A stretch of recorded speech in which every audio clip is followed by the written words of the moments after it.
இவர் டைரக்டர் ஆன கதை வந்து எப்படின்னா, புட்டண்ணாட்ட அசிஸ்டண்டாக இருந்தார். புட்டண்ண கனகல் ஒரு படம் பண்ணுறாரு, புட்டண்ணா இது அவுட்டோர் போடுறாரு. அப்போ இவர் வா நீ வந்துடு, கூட வந்துடு அப்படின்னு. இவர் போகணும்னா அந்த ப்ரொடக்ஷன் மேனேஜர் வந்து நீ போகணும் அப்படின்னா 200 கொடுக்கணும் அப்படின்னு இருக்காரு. 200 எதுக்கு அப்படின்னு. இல்லை 200 கொடுத்தா அவனுக்கு டிக்கெட் போட்டு அனுப்புகிறேன் அப்படின்னு.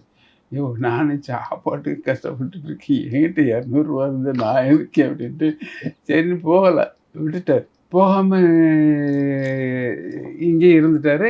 ஆனால் இது அங்கேருந்து ஷூட் பண்ணி வர்ற நெகட்டிவ்லாம் இங்கே ஜெமினியில் தான். அங்கே ஒரு இது இருந்துச்சு, மேலே ஒரு எடிட் ஷூட் இருந்துச்சு. அந்த இதில் வரும்போது இவர் என்ன அந்த ரீலெல்லாம் பார்த்து இவர் ஆர்டர் பண்ணி வச்சுட்டாரு. இவர் கதை தெரியாது, ஒன்றும் தெரியாது. யாருக்கு?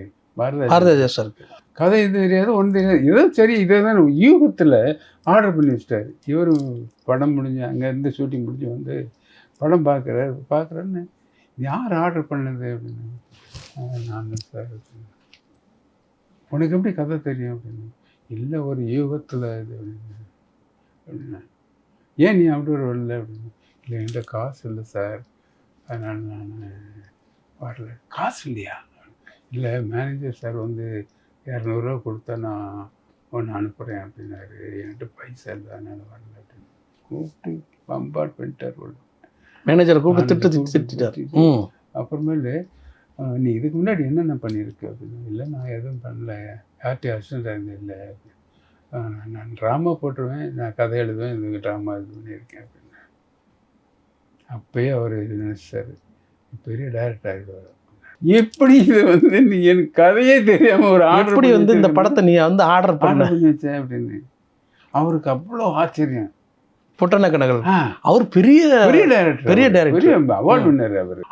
அப்புறம் திரும்பி அவர் கூப்பிட்டுருக்காரு, சரி நீ நல்லா நீ என் கூட வந்துடு அப்படின்னு. சரிங்க நான் அங்கே வந்துடுவேன், நான் கன்னடத்துக்கு.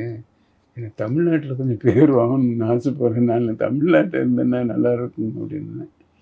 சரி அது அவனுடைய இஷ்டம், பார்த்துக்க அப்படின்னு சொல்லிட்டு 16 வயதில் படம் எடுத்துட்டு அவர் போட்டு காமிக்கிறாரு. புட்டண்ண படம் பார்த்து அன்னைக்கு என்னைக்கு நீ என்ன இந்த இது கதையே தெரியாமல் ஒரு கதையை எடுத்து ஆர்டர் பண்ணி வச்சிருந்தேன், அன்னைக்கே நான் டிசைட் பண்ணிட்டு நீ பெரிய டைரக்டர் ஆகும் அப்படின்னு அதை ப்ரூவ் பண்ணிட்டேன் அப்படின்னு.